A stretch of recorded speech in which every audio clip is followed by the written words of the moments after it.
Audio Jungle.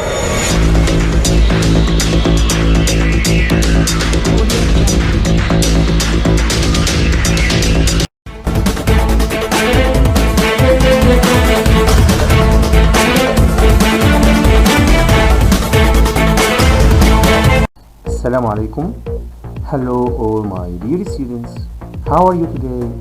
Fine? Nice? I hope so. It was the best of times. It was the worst of times. Charles Dickens writes in the opening lines of A Tale of Two Cities as he paints a picture of life in England and France. The year is late 1775 and Jarvis Lorry travels from London to Paris on a secret mission for his employer Tellson's Bank.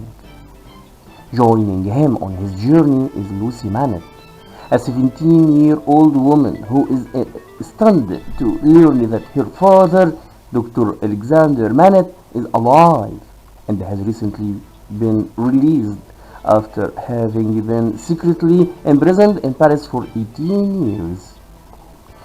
When Mr. Lorry and Lucy arrive in Paris, they find the doctor's former servant, Ernest Devarge, caring for him. Devarge now runs a wine shop with his wife in the poverty-stricken quarter of Saint Antoine. Devarge takes Mr. Lorry and Lucy to the garret room where he is keeping Dr. Manette, warning them that the doctor's years in prison have greatly changed him. Thin and pale, Dr. Manette sits at a shoemaker's bench, intently making shoes. He barely responds to questions from Devarge and Mr. Lorry. But when Lucy approaches him, he remembers his wife and he begins to weep. Lucy comforts him, and that night Mr. Lorry and Lucy take him to England. 5 years later, the porter for Tellson's Bank, Jerry Cruncher, takes a message to Mr. Lorry, who is at a courthouse. Mr. Lorry has been called as a witness for the trial of Charles DrAhmed, a Frenchman accused of being a spy for France and the United States. Also at the trial are Dr. Manette and Lucy, who are witnesses for the prosecution. Dr. Manette has fully recovered and has formed a close bond with his daughter. If found guilty of treason, DrAhmed will suffer a gruesome death, and the testimony of an acquaintance, John Barsard, and a former servant, Roger Clive, seems sure to result in a guilty verdict. Questions from DrAhmed's attorney, Mr. Stryver, indicate that Clive and Barsard are the real spies.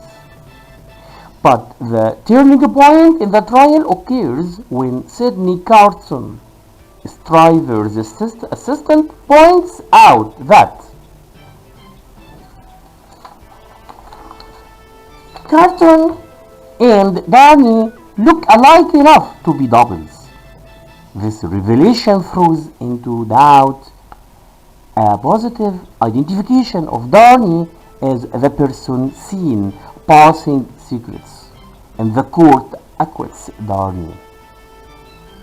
After the trial, DrAhmed, Carton, and Stryver begin spending time at the Manette home, obviously attracted to Lucy's beauty and the kind nature.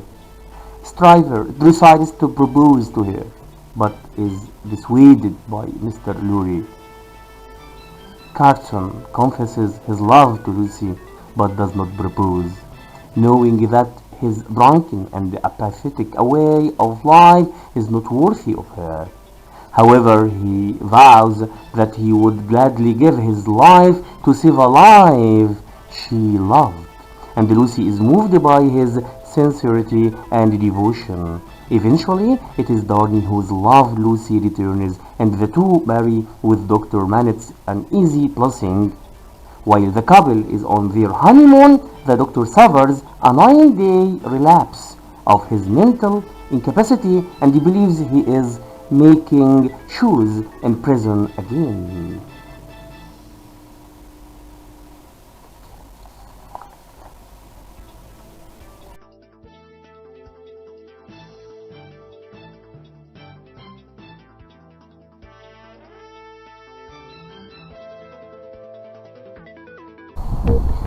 That's all, my dear students. I have now come to the end of my presentation. I have now come to the end of my video. Please study hard, do your best. Thank you for listening and watching. Assalamu alaikum.